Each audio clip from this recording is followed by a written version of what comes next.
Assalamualaikum warahmatullahi wabarakatuh. Sobat RH sekalian, jumpa lagi kita di channel yang keren ini. Keren guys, semuanya keren. Karena tidak hanya RH channel yang meliput, tapi juga channel lainnya. Ada channel apa itu? Channel apa itu? Mimbar tuh. Ada channel One Kawan TV One atau Sastro. SC Channel, ini Salwa Media. Sudah ya. Omlin Media. Omlin Media sebagai broker YouTube. Ya, saudara sekalian, kita baru saja ada acara di di Jakarta dan acaranya mengenai backgroundnya masih ada ya. Soal Adini Jokowi dan Fufu Fafa dimasukkan, lagunya sudah ada. Rasa cemas, hidup berat, dunia gelap, Fufu Fafa, maksudin aja ya. Tapi kita tidak bicara tentang Fufu Fafa dan Jokowi, kita bicara tentang Pilkada DKI ya. Jadi Pilkada DKI ini luar biasa, sobat era sekalian, karena Prano ya dinyatakan sebagai pemenang oleh baru lembaga survei quick count, penghitungan cepat ya, atau exit poll ya kan. Sebenarnya nggak bisa juga dibilang penghitungan cepat dan lain sebagainya, karena basisnya adalah memang perhitungan yang ada di TPS. Karena kalau di negara lain suara itu kadang-kadang tidak dihitung di TPS, makanya mereka menggunakan exit poll untuk nanya orang yang memilih. Tapi di Indonesia sebenarnya nggak perlu exit poll karena ada penghitungan di TPS yang selesai hanya ya kira-kira 1 jam 2 jam setelah TPS ditutup pada pukul 13.00 biasanya. Jadi dan saudara sekalian, kendati suara gercos atau golput cukup tinggi, konon sampai 40% ya. Yeah. Tetapi sekali lagi MK tidak mewadahi keinginan masyarakat agar kalau seandainya tingkat partisipasinya kurang dari 50% itu diadakan pilkada ulang enggak ya. Jadi siapapun yang menang, maka kalau dalam konteks DKI kemenangannya 50% per 1, maka selesai. Nah sekarang kemenangan Prano itu ya, Pramono Rano Karno, kadang-kadang dulu saya bilangnya pasangan Parno. Pramono Rano Karno itu tipis sekali karena cuma 50 sekian. Padahal kalau kita bicara tentang yang namanya quick count, itu rata-rata margin of error-nya itu sampai hampir 0, berapa itu. Jadi kalau atas bawah itu hampir 2% ya. 1% skoma. Jadi kalau seandainya perbedaan itu cuma kurang dari 1%, maka ada kemungkinan masih dalam rentang margin of error. Tetapi sekali lagi saudara sekalian, kalau banyak yang mengatakan kemenangannya sekian, ya itu juga menjadi bekal juga. Paling tidak ada 6 lembaga survei yang melakukan hitung cepat atau quick count yang mengonfirmasi kemenangan Pramono Rano di atas 50%, yaitu berdasarkan catatan yang ada, yaitu Saiful Mujani Research and Consulting dengan 51,03%, jadi ini yang paling tinggi.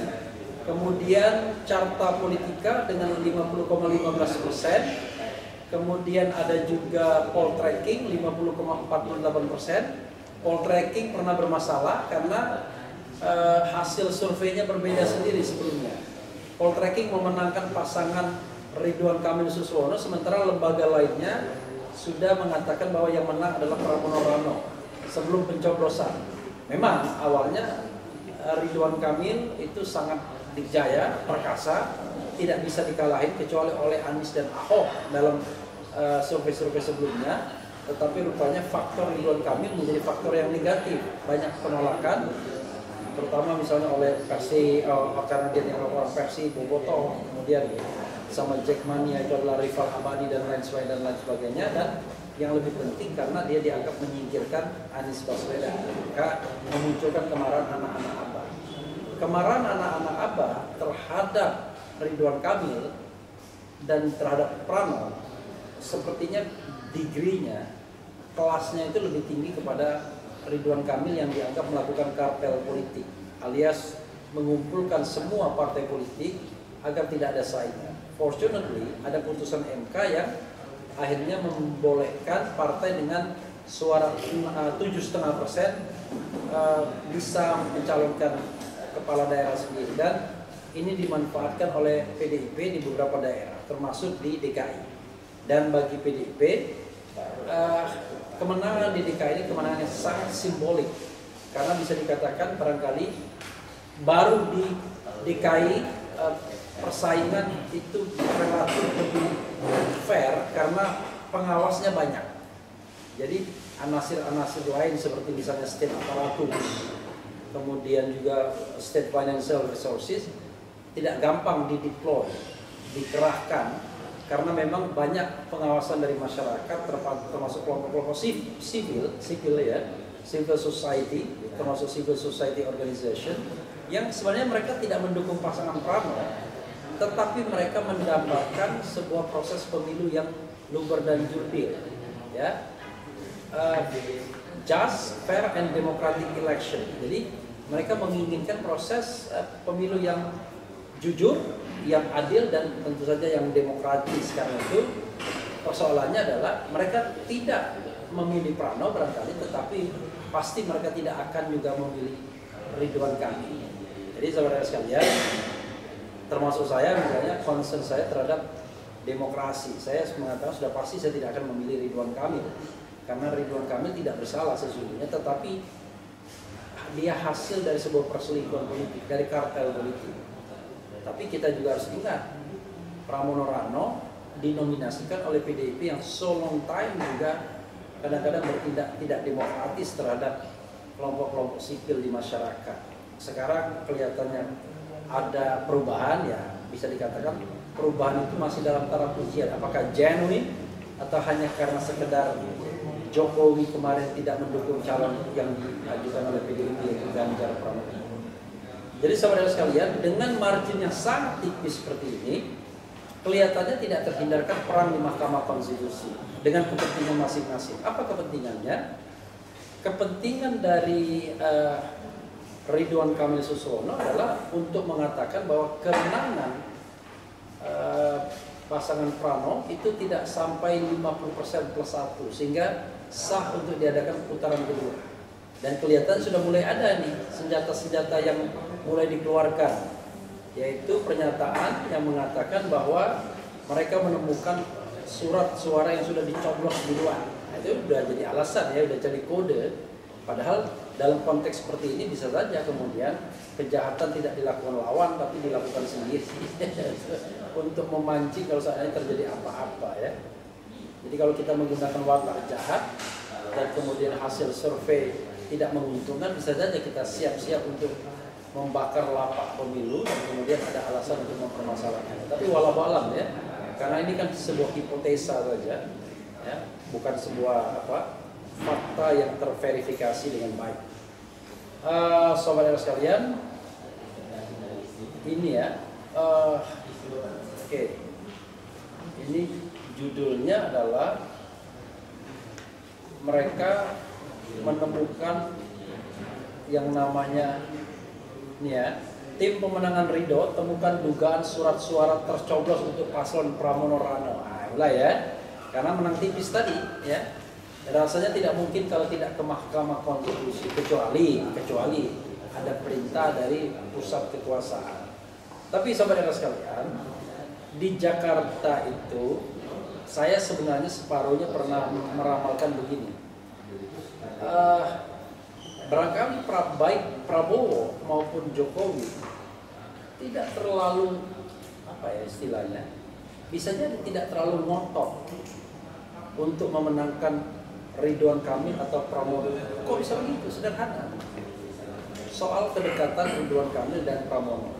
Jangan lupa, kalau kita bicara tentang Prabowo, Subianto, dan Jokowi, itu Pramono Anung adalah sekretaris kabinet 1,5 periode, dan paling tidak 5 tahun terakhir dia bergabung dalam satu kabinet yang sama dengan Prabowo Subianto, dan dia juga adalah sekretaris kabinet Jokowi selama 1,5 periode.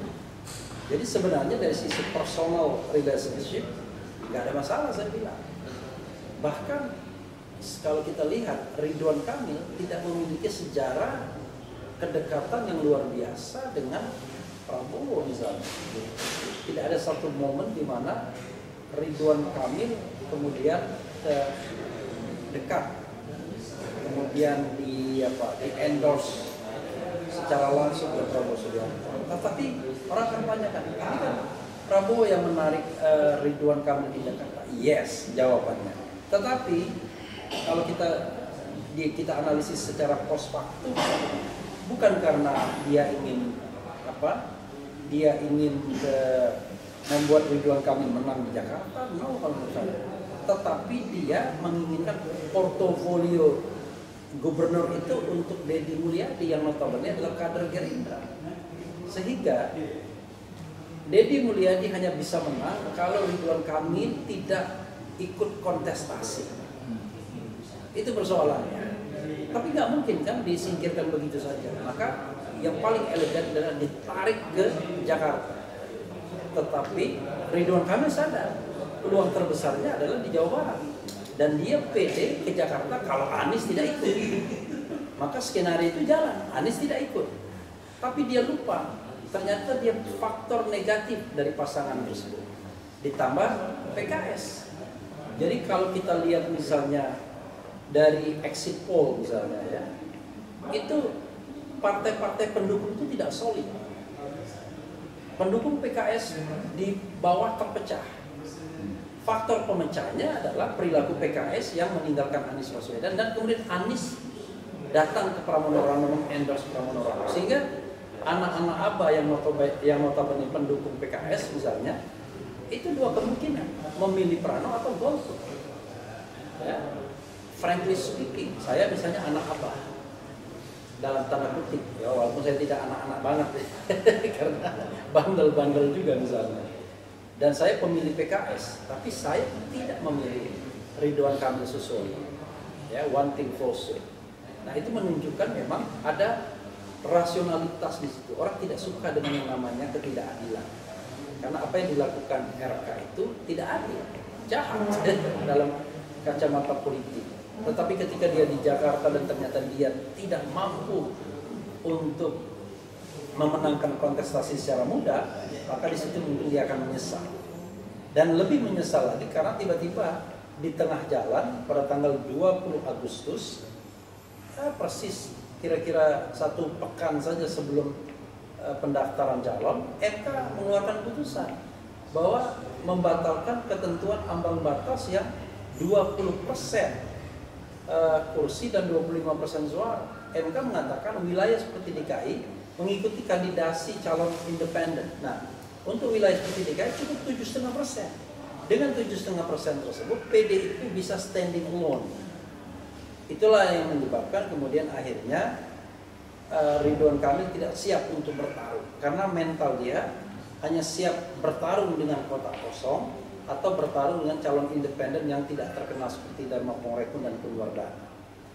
Awalnya kotak kosong, tapi tiba-tiba ketika anak-anak Abah mengatakan gercos, golput dan lain sebagainya, rupanya khawatir juga dengan kotak kosong. Maka dalam tanda kutip tiba-tiba ada pasangan yang sebelumnya sudah mati dihidupkan lagi, yaitu Dharma Pongrekun dan Kunwardana, dengan segala kontroversi pengumpulan KTP yang dianggap tanpa seizin pemilik KTP. Bahkan KTP anak Abah, benar-benar anak Abah, anak kandung dari Anies Baswedan, itu digunakan, yang rasanya tidak mungkin anak Abah itu mendukung pasangan lain selain Abahnya sendiri di Pilkada DKI. Jadi saudara sekalian, whatever it is, yang kita akan tunggu adalah apakah ada upaya untuk melakukan rekayasa agar kemenangan itu tidak sampai 50% instead of membawa kasus ini ke MK. Apakah kemudian dalam proses penghitungan yang berjenjang tersebut ada keberanian untuk mengubah hasilnya.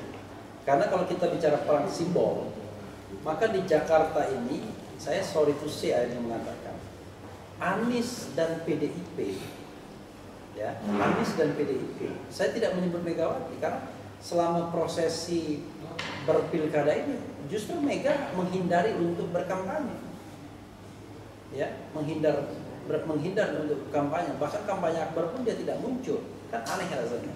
Tapi PDIP adalah sebuah garansi dari partai yang katakanlah jelas ideologinya, ya, dari PNI sebelumnya, jadi ideologi tengah kirinya. Karena itu selalu punya ceruk pasar. Nah, ditambah Anies, jadi Anies plus PDIP melawan secara simbolik Mulyono, kemudian Prabowo, dan unfortunately Habib Rizik, FPI. Walaupun Habib Rizik tidak terang-terangan membela, tetapi FPI DKI Jakarta jelas-jelas mengatakan bahwa mereka mengendorse pasangan RK Suswono dan sudah menandatangani fakta integritas.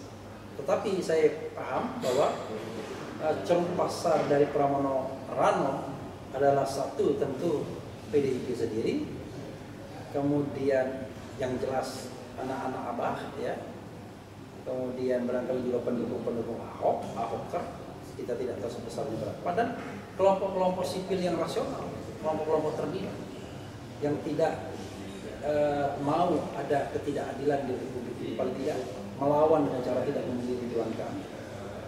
Dan operasi bansos misalnya, tekanan kepada RT, RW dan lain sebagainya barangkali tidak terlalu berhasil. Karena itulah cara penguasa untuk mendapatkan kemenangan. Dan untuk di DKI tidak gampang. Barangkali it works di Sumatera Utara, di Jawa Barat, kemudian di Jawa Tengah, Jawa Timur, tetapi sukar bekerja untuk di Jakarta. Kenapa? Karena wilayah Jakarta barangkali sedikit sekali yang namanya wilayah yang tanpa pengawasan, empty territory. Tapi kalau di daerah di luar Jakarta banyak sekali, bahkan Jawa Barat. Ada satu fenomena sebagai contoh sobat semuanya, ya. Ada relawan Anies waktu Pilpres, dia sudah melakukan penggalangan di sebuah desa di Jawa Barat. Dan lumayan bagus, lumayan besar. Dia memberikan semacam pemberdayaan masyarakat. Tetapi pada hari H, 0 suaranya, nggak masuk akal kan? Ketika ditanya, loh, kok bisa 0? Kamu milih anu juga? Iya katanya. Why? Karena tadi pada hari H, sebelum hari H, ya digempur dengan bansos, selesai. Digempur dengan rupiah, selesai. Di Medan misalnya, ada yang namanya BN dan uang cepet katanya. BN itu dibilang beras Nusantara, ya kan? Tapi orang tahu BN itu, saya dengar dari Deddy Sitorus ini, saya tidak tahu sendiri. BN itu kan bisa sangat ikonik singkatannya, ya. Babi Nasution, ya kan? Jadi, tapi kemudian dibilang beras Nusantara. Nah, hal-hal seperti ini, Bawaslu Sontoloyo kadang-kadang, ya kan? Contoh misalnya, surat dukungan Prabowo terhadap Andra Soni di Banten misalnya, atau misalnya surat dukungan di Jakarta misalnya, masa itu dianggap tidak sebuah pelanggaran? Dicari, oh itu dibuat pada hari Minggu, nggak apa-apa, nggak perlu cuti dia. Oh statement dukungan terhadap Ahmad Nurul Yasin itu pada hari libur, nggak apa-apa, nggak perlu cuti, sesuai dengan aturan undang-undang pemilu, ini pemilu legislatif. Ya artinya pada hari libur kita nggak punya presiden. Jadi presiden Republik Indonesia siapakah pada hari Minggu dan hari libur lainnya? Tidak ada. Karena mereka mengatakan yang ada adalah ketua umum partai Gerindra, ya, ayah Didit, ya, mantan suami Titik Soeharto, kan susah jadinya. Karena itu saya katakan, by konsep dari hukum tata negara, yang namanya presiden itu 24 hours, nggak bisa presiden itu kemudian saya bertindak sebagai bukan presiden. Makanya harusnya kalau kita mau benar, ketika Anda menjadi presiden, Anda berhenti menjadi apapun, termasuk ketua umum partai politik. Paling tidak Anda tidak ikut-ikutan lagi dalam politik yang sangat low level itu. Jadi politik Anda politik negara, politik tinggi sudah. Karena Anda the President of Republic of Indonesia, not the President of Gerindra Party. Itu soalnya. Ya. Jadi begitu saudara sekalian ya, insight-nya. Terima kasih pada teman-teman ya yang sudah mau mendengarkan saya dan merelay apa yang saya sampaikan ini. Banyak juga yang nonton kalau di tempat saya. Kalau nggak tahu yang lainnya ya, lumayan ya, ada yang sedang menonton ada 4.100 ya, lumayan kan.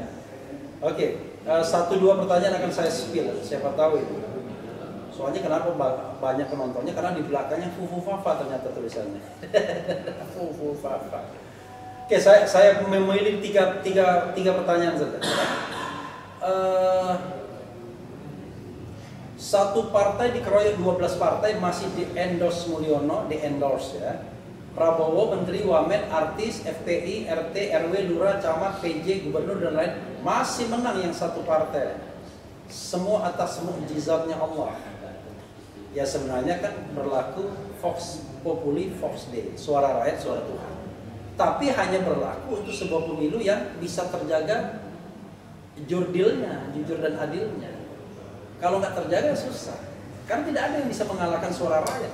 Teoretically dalam demokrasi kan begitu. Anda mau didukung oleh konglomerat dan lain-lain, tapi Vox Populi, Vox Dei.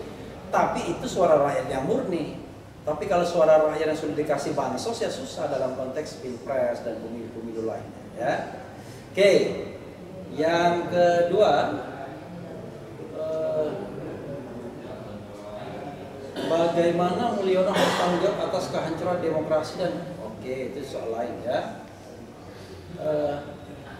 Alhamdulillah Prano menang, demonya nggak jadi dong. Saya nggak tahu ya, apakah memang ada demo ya. Apakah Refy Harun coblos Prano? Jujur aja bang, ngapain disembunyikan? Apakah era malu dengan keputusan ABW? Mau dijawab apa enggak ya? Mau dijawab enggak? Ya Anda lihatlah tangan saya ada nggak bekas tinta? Nggak ada ya. Saya memilih untuk tidak memilih, tetapi one thing for sure, suara saya adalah mengatakan tidak kepada RK. Jadi Anda lihatlah jejak digital saya. Tetapi saya tidak memilih Prano. Kenapa? Entahlah ya. Ada soal yang menurut saya soal etik saja. Saya hanya ingin melihat apakah Prano, apakah PDIP benar-benar komit terhadap demokrasi. Contoh ya, saya berharap misalnya kalau Prano menjadi gubernur dan wakil gubernur. Kemarin saya ada acara peluncuran buku oleh relawan Anies di Taman Ismail Marzuki. Dia menceritakan kalau tidak ada Anies nggak bisa dipakai gedung di situ. Kenapa? Wah, karena oposisi. Bayangkan. Padahal itu kan untuk semua warga kan. Sepanjang Anda bisa nyewa dengan benar dan lain. Tapi kan kita tahu fasilitas-fasilitas pemerintah baik lokal maupun nasional hanya diperuntukkan bagi penjilat pemerintah. Kan begitu. Kalau ada kegiatan-kegiatan yang memuji-muji pemerintah, dia dibolehkan walaupun bohong semua isinya. Tapi kalau kegiatan yang kritis seperti hari ini yang kita lakukan, gak ada gedung pemerintah yang boleh. Bahkan hotel-hotel pun tidak boleh. Seperti yang kita lakukan pada tanggal 13 Oktober sebelum pelantikan, harus ganti-ganti hotel kan. Mulai dari Balai Sudirman, pindah ke Bidakara, nggak boleh. Akhirnya terakhir di Cikini, itu pun kita bilang cuma press conference. Walaupun press conference, tetap saja ada yang punya pendapat macam-macam. Begitu ya saudara sekalian, saya tadi janji 20 menit dan sekarang sudah 25 menit. Terima kasih kawan-kawan semua. Mudah-mudahan apa yang saya sampaikan bermanfaat. Sekali lagi terima kasih dengan Oligarki TV, Mimbartu, Kawan TV One, atau Sastro Channel, AC Channel, Salwa Media, kemudian Keren Cadas, Om Lim Channel juga. Wassalamualaikum warahmatullahi wabarakatuh. Keren Cadas. mantap.